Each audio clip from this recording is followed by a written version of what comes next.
Hello, I'm Dohn Larson, TCTA Director of Legal Services.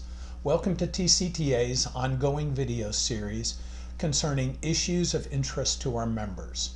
Each video, including this one, will include a link so that TCTA members can go online to tcta.org and get more information. So we start this series with contract resignations. First, a little background. Chapter 21 of the Texas Education Code creates probationary term and continuing contracts. Although they differ greatly in the protections afforded to teachers, regardless of the type of contract, the same basic requirements apply to resignations. When a district offers a teacher, librarian, counselor, or a nurse a contract, we'll call them educators, and the educator signs and returns the contract, that contract binds the district to employ the educator for the subsequent school year. For a benefit to educators, the law allows an educator to resign from that contract without consent if they do so by a deadline.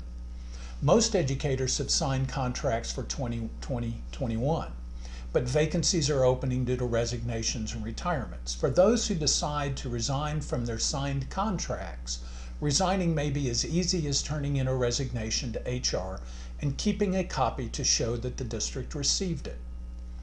This part is important.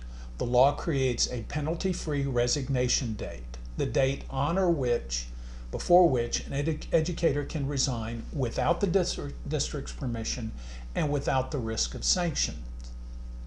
If an educator plans to resign from an upcoming contract without risking sanctions and without consent, that resignation must be legally submitted on or before the 45th day before the first day of student instruction. So let's talk about a few resignation myths. Myth number one: after signing a contract, an educator has to get permission at any time.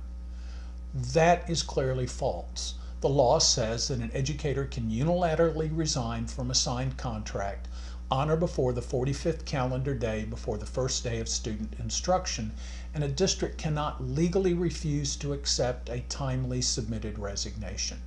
Myth number two: the resignation deadline is calculated in business days.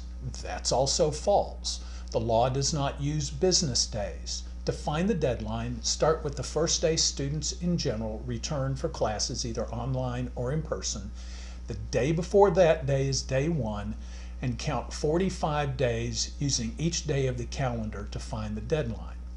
Myth number three: in-service days count as instructional days. That's also false. In-service days do not count as days of student instruction. Myth number four: for coaches and band directors, two-a-days, volleyball practice, marching band practice count as instructional days. That's also false. The law refers to instructional days. Those instructional first day of student instruction is actually designated on a school calendar.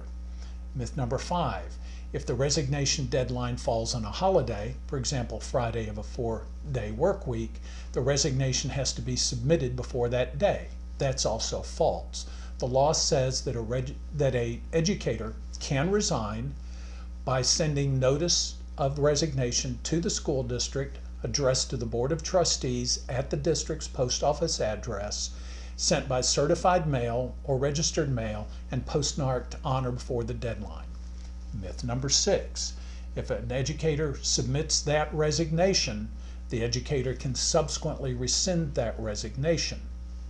That is also false. Submitting a resignation before the deadline completes the resignation process. A district does not have to allow an educator to rescind that resignation and continue working.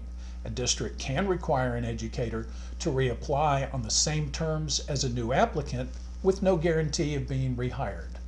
That concludes the first part of TCTA's resignation videos. If the resignation is submitted to the district on or before the 45th calendar day before the first day of student instruction, it is legally effective. The district does not have to accept it, and the district cannot seek sanctions against an educator's credentials. What happens after the 45th day is the subject of our next video. Thank you very much for your time today.